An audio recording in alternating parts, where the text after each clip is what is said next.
Científicos, campesinos y representantes de entidades agrícolas llegaron al Palacio de la Revolución, esta vez para presentar ante el gobierno el proyecto del cultivo del maíz híbrido transgénico con el fin de producir alimento animal y sustituir así las costosas importaciones de piensos. A diferencia de otras naciones de la región que están obligadas a importar este tipo de semillas modificadas por la ingeniería genética, Cuba ya logró un tipo de ella en sus laboratorios. El proyecto de maíz híbrido transgénico, un aporte al programa del grano del país, liderado por el 6GB y con la participación de otras instituciones científicas cubanas, ha enfocado el trabajo en la transformación genética de este cultivo con la introducción de genes que transfieran a la especie modificada las características para controlar de manera efectiva el ataque devastador de la palomilla del maíz y las afectaciones parabéncenses con el consecuente uso de herbicidas. Entre 2014 y 2019, Cuba destinó $1.000 millones en la importación de maíz seco para el consumo animal. Cada año se compran en el exterior entre 800.000 y 1 millón de toneladas del grano y aseguran los científicos que con el cultivo del híbrido transgénico los volúmenes de cosecha se incrementarían considerablemente. Las 540 hectáreas que estamos cosechando en estos momentos del híbrido fueron producto de 3 hectáreas que se sembraron en la campaña de invierno del año anterior. Y vamos a saltar casi más de 10 veces en esta campaña de invierno a sembrar 170 hectáreas de semillas que nos permitirán sembrar en la primavera del año que viene 8.500 hectáreas. O sea, en un ejercicio teórico podemos decir que si nosotros logramos producir 1.000 hectáreas de semilla híbrida, podríamos estar sembrando 50.000 hectáreas de grano híbrido, lo que significaría a los rendimientos que estamos obteniendo hoy, obtener 250.000 toneladas de maíz seco.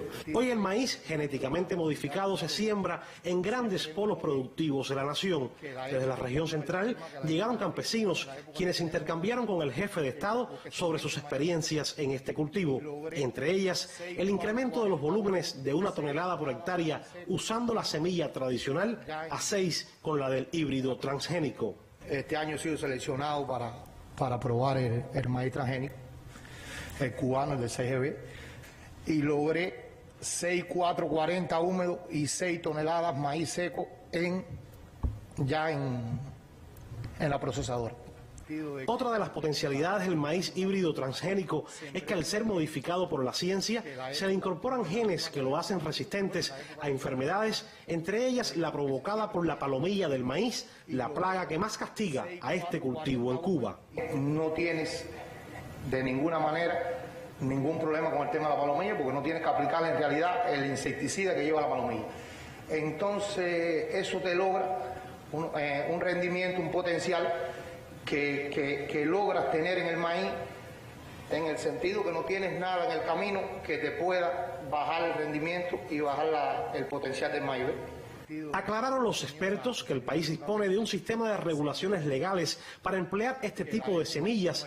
El más reciente, un decreto ley de la Comisión Nacional para el Uso de los Organismos Genéticamente Modificados en la Agricultura Cubana, puesto en vigor hace exactamente 2 meses. Como estamos hablando de un organismo modificado genéticamente, en primer lugar tenemos que definir que en Cuba está bien establecido el marco legal para utilizar este tipo de organismos.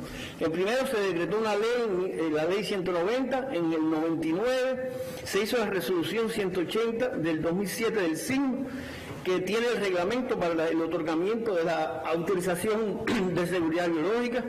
Se aprobó la política en el 2019 del uso de los organismos modificados genéticamente y se acaba en el mes de julio de publicar las normas jurídicas en la Gaceta Oficial para el uso de los organismos modificados genéticamente. O sea, tenemos un marco legal en el cual todo lo que se hace está perfectamente controlado, organizado y regulado. Cuba busca emplear esta tecnología con fines de desarrollo sostenible, alejándose de las prácticas que en otras naciones han tenido un negativo impacto ambiental y generado una fuerte polémica que aún persiste entre los que apoyan y rechazan los alimentos modificados. Un tema bien, vamos a decir, polémico y discutido no solo en Cuba, sino también a nivel internacional.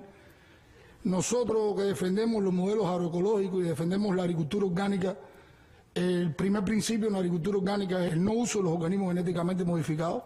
Es un principio de la agricultura orgánica, pero estamos de acuerdo en los elementos y en los argumentos que hoy se planteaba con el tema de la importación del maíz para el alimento animal. Y creo que lo importante es que se cumplan los objetivos y los principios que hoy se han discutido del uso de este maíz en el futuro para el alimento animal. Y también seguir defendiendo el otro maíz que se produce en el campo, sudor a sudor, en esa finca del campesino, y que es lo que nos da soberanía alimentaria para la alimentación de nuestro pueblo, que necesita del otro maíz también para su consumo. En ese sentido, el presidente de la República, Miguel Díaz-Canel Bermúdez, insistió en que el empleo de los cultivos transgénicos en Cuba no es el único camino, sino un complemento a la agricultura convencional. Siempre hemos defendido el concepto de aquí una alternativa sola no resuelve los problemas. Aquí tenemos que trabajar con varias alternativas a la vez, cada una en su escenario, en su ámbito, y con todo eso ir avanzando. Y ninguna niega a la otra, al contrario. Y el tema de la agroecología es una de las cosas que estamos impulsando. Tras el debate, todos coincidieron en que el desarrollo de los cultivos híbridos transgénicos en Cuba es una alternativa desde la ciencia, con el fin de cosechar en las mismas áreas y con iguales insumos mayores volúmenes de los tan necesarios y demandados alimentos.